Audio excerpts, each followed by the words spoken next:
কিছু প্রশ্ন আপনিও করুন।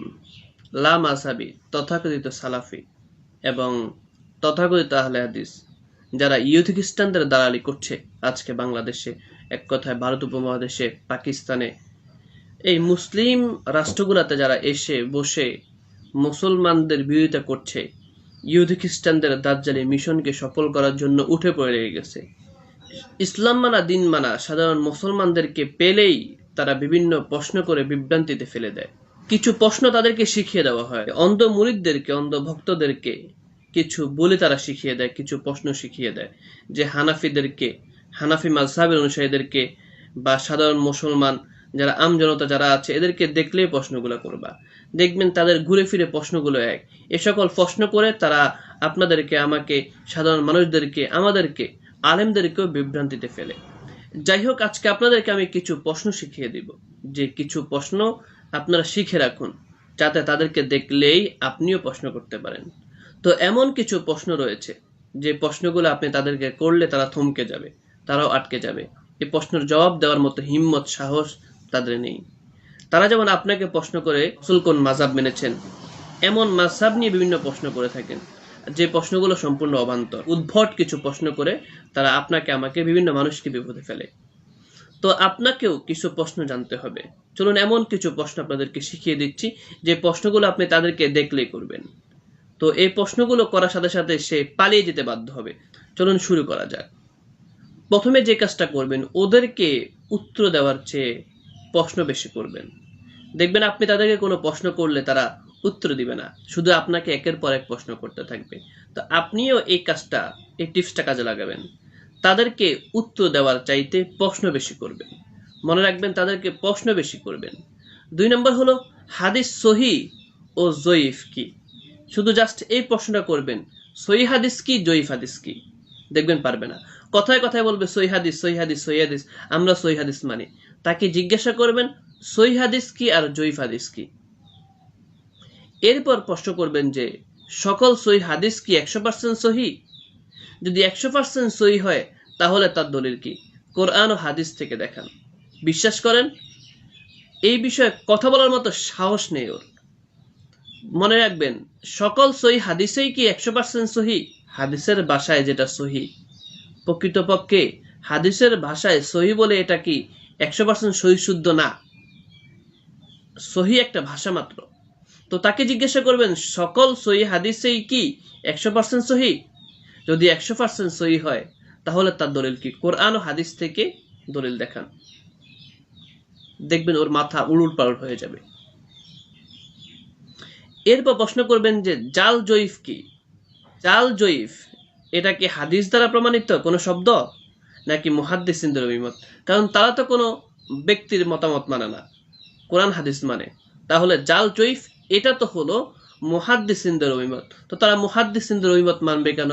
হাদিসকে জয়ীফ, জাল বলার অধিকার তাদেরকে কে দিয়েছে?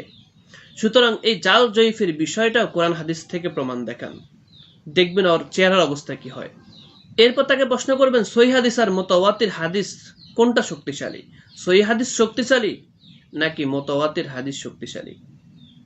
ওই কি করবে সেটা আপনি ওর চেহারার দিকে তাকাবেন, ওকে ছাড়বেন না জবাব দেওয়া ছাড়া। এরপর আরো প্রশ্ন করবেন যে সহিহ হাদিসের হুকুম কি। বুখারী ও মুসলিমের পরস্পর বিরোধী সহিহ হাদিস অসংখ্য আছে, তার বিধান কি? যেহেতু সহিহ হাদিস তারা মানে, সহিহ হাদিস, অবশ্য সহিহ হাদিসের হুকুম কি এটা জিজ্ঞাসা করবেন যে আসলে সহিহুল হাদিস, সহিহ হাদিসের হুকুম কি। ও বুখারী ও মুসলিমের যে পরস্পর বিরোধী সহিহ হাদিসগুলো রয়েছে, অসংখ্য সহিহ হাদিস রয়েছে, এর হুকুম কি, এর বিধান কি। এরপর প্রশ্ন করবেন যে আপনি কিংবা আপনার শায়েখ বুখারীর সকল সহিহ হাদিসের উপর আমল করেন, করতে পারেন? তখন তিনি বলবেন যে না, সকল সহিহ হাদিসের উপর আমল করি না। তাহলে কোনগুলো করেন না? এরপর প্রশ্ন করবেন যে কোনগুলো করেন না আর কেনই বা করেন না। যদি বলে যে করি, অবশ্যই বলবে না করি। যদি বলে যে করি, তাহলে রসুল তো দাঁড়িয়ে প্রস্রাব করেছেন, করেন না কেন? রসুল 11টি বিয়ে করেছেন, সেটা করেন না কেন? রসুল যুদ্ধ করেছেন তরবারি নিয়ে, ঘোড়া নিয়ে, সেটা করছেন না কেন? রসুল তো হিজরত করেছেন মক্কা থেকে মদিনায়, এবং অনেক বর্ণনা আছে, সেগুলো বলা শুরু করবেন। দেখবেন অটোমেটিকলি পাগল হয়ে যাবে। যদি বলে যে করি না, করা সম্ভব না, তাহলে কেন করেন না, কোনগুলো করেন না, এটা জিজ্ঞাসা করবেন। দেখবেন ওর ব্রেন আউট হয়ে যাবে। এরপর প্রশ্ন করবেন যে হাদিস জয়ীফ হলেও সেটা রাসূল করিম সাল্লাল্লাহু আলাইহি ওয়াসাল্লামের কথা বা কাজ, সুতরাং রাসূল করিম সাল্লাল্লাহু আলাইহি ওয়াসাল্লামের দুর্বল কথার দাম বেশি নাকি আবু হানিফার? এরপর তখন বলবে যে ইমামে আজম আবু হানিফার কথার চাইতে রাসূলের দুর্বল কথার দাম বেশি।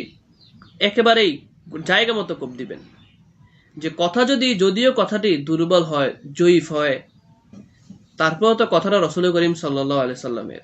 তাহলে জয়ীফ হাদিসের উপর আমল করতে আপনাদের অসুবিধা কোথায়? এই প্রশ্ন করলে দেখবেন যে অটোমেটিকলি বেকুব হয়ে যাবে। আর এই বেকুবদেরকে সাইজ করতে হবে এভাবে, কারণ এরা তো দালালি করছে। এরপর জিজ্ঞাসা করবেন রাসূল করিম সাল্লাল্লাহু আলাইহি সাল্লামের দুর্বল কথার দাম বেশি নাকি সাহাবাই কেরামের কথার দাম বেশি? তাহলে বলবে অবশ্যই সাহাবাই কেরামের কথা থেকে রাসূল করিম সাল্লাল্লাহু আলাইহি সাল্লামের দুর্বল কথার দাম অনেক বেশি। তখন আপনি বলবেন যে রাসূল করিম সাল্লাল্লাহু আলাইহি সাল্লামের দুর্বল কথার দাম বেশি না শায়েখের কথার দাম বেশি? তখন বলবে, কি প্রশ্নের উত্তর দিবে সেটা আমার জানা নাই। তখন কি শায়েখের কথা বলবে না রাসূলের কথা বলবে? এই সকল গোস্তাকে রাসূলরা শায়েখের কথাও বলতে পারে। যদি বলে যে শায়েখের কথার দাম বেশি, তাহলে বলবেন যে রাসূলের থেকেও কি আপনার শায়েখ বড়? যদি বলে রাসূলের কথার দাম বেশি, রাসূলের দুর্বল কথার দাম বেশি, তাহলে শায়েখের কথা কেন মানেন? শায়েখ দুর্বল হাদিসকে বাদ দিতে বলে দুর্বল হাদিস বাদ দেন কেন? যদি শায়েখের কথা থেকে রাসূলের দুর্বল কথার দাম বেশি থাকে, তাহলে অবশ্যই জয়ীফ হাদিসের উপর আমল করা দরকার। এই বিষয়ে তাকে একটু শক্ত করে ধরবেন। তাকে একটু শক্ত করে ধরলে সে নাস্তানাবুদ হয়ে যাবে, এবং আশা করি এই সকল বিষয়ে প্রশ্ন করলে সে অটোমেটিকলি লা মাযহাবিদের দালালি বাদ দিয়ে দিবে, সে হানাফি হয়ে যাবে। এরপর এই প্রশ্নটা তাদেরকে করবেন যে সকল শায়েখগণ সহিহ হাদিসের কথা বলে, সকল শায়েখগণ সহিহ হাদিসের কথা বললেও দুইজন শায়েখ কেমন পাওয়া যায় না যে তাদের দুইজনের কথা একমত বা তাদের দুইজনের ব্যাখ্যা একরকম। তার মানে একজন শায়েখের কথার সাথে অন্য শায়েখের কথা, অন্য শায়েখের ব্যাখ্যার মিল নেই। যদি হাদিস সহিহ হয় তাহলে শায়েখদের কথা, একজনের শায়েখের কথা অন্য শায়েখ বা একজন শায়েখের সকল বিষয় অন্য শায়েখের ব্যাখ্যার সাথে এত অমিল কেন, মানে ব্যাখ্যায় এত মত কেন? একই হাদিসের ক্ষেত্রে ভিন্ন ভিন্ন শায়েখের ভিন্ন ভিন্ন মত কেন? দেখবেন সে অটোমেটিকলি ওই নাস্তানাবুদ হয়ে যাবে। কারণ লা মাযহাবিদের একই মাসালা, একটি মাসালা এক এক শায়েখের এক এক রকম মতামত। আপনারা জানেন এমন অনেক প্রমাণ দেওয়া যাবে যে বাবা আব্দুর রাজ্জাক বিন ইউসুফ একটা মত দিয়েছেন, তার ছেলে ভিন্ন মত দিয়েছেন, এমন অনেক প্রমাণ রয়েছে। এরপর তাকে প্রশ্ন করবেন বুখারী রাহিমাহুল্লাহ, মুসলিম রাহিমাহুল্লাহ, তিরমিজি, ইবনে কাসির, ইবনে হাজার এরা কি সঠিক ছিল নাকি ভুল? তখন অবশ্যই বলবে এরা সহিহ ছিল। তাহলে এদের কথা মানতে অসুবিধা কোথায়? যদি বলে যে না এরা ভুল ছিল, তাহলে কি তোমার শায়েখ ঠিক? তোমার শায়েখ কি এদের থেকে বড় হয়ে গেছে? তখন দেখবেন যে নাস্তানাবুদ হয়ে যাবে। যদি বলে যে ঠিক, তারপর আপনি বলবেন যে তাহলে তারা কেন মাযহাব ছাড়া চলতে পারলেন না? লক্ষ লক্ষ হাদিসের হাফেজ হয়েও ইবনে হাজার আসকালানি এবং ইবনে কাসির, আল্লামা ইবনে কাসির, বুখারী রাহিমাহুল্লাহ, মুসলিম রাহিমাহুল্লাহ, তিরমিজি রাহিমাহুল্লাহ, ইবনে কাসির, এরপর হাদিসের আবু দাউদ শরীফের যত লেখক আছেন, এক কথা হাদিসের যত কিতাব আছেন, যত হাদিসের কিতাবের লেখক, যত ফিকহ কিতাবের লেখক ছিলেন, এত বড় বড় জগৎ বিখ্যাত ওলামায়ে কেরাম, তারা মাযহাব ছাড়া চলতে পারে নাই, তারা মাযহাবের অনুসরণ করেছেন। আর আপনারা মাযহাব ছাড়া চলেন কেন?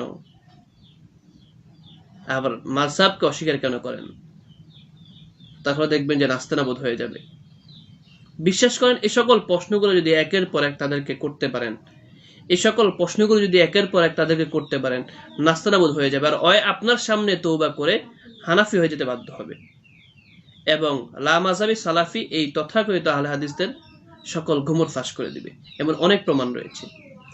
প্রিয় দর্শক, আমরা কিছু প্রশ্ন আপনাদেরকে শিখালাম যে প্রশ্নগুলো দিয়ে আপনারা ইচ্ছে করলে লা মাযহাবিদেরকে নাস্তানাবুদ করতে পারবেন। তাই বলছি, শুধু লা মাযহাবিদের সাথে দেখা হলে শুধু তাদের প্রশ্নের জবাব দিবেন না, তাদেরকেও আপনি প্রশ্ন করবেন, এবং এই প্রশ্নগুলো শিখে রাখেন, কাজে লাগবে আশা করি। এই প্রশ্নগুলো শিখে রাখেন, কাজে লাগবে আশা করি। সে আশা ব্যক্ত করছি। আল্লাহ রাব্বুল আলামিন মহান মনিবের কাছে দোয়া করছি, মালিক যেন এই লা মাযহাবি তথাকথিত আহলে হাদিস সালাফিদের থেকে, এই দুশ্চরিত ইহুদি খ্রিস্টানদের দালালদের থেকে আল্লাহ রাব্বুল আলামিন যেন তামাম পৃথিবীর সকল মুসলিম উম্মার ঈমান ও আমলের হেফাজত করে। আমিন। আসসালামু আলাইকুম ওয়া রাহমাতুল্লাহি ওয়া বারাকাতুহু।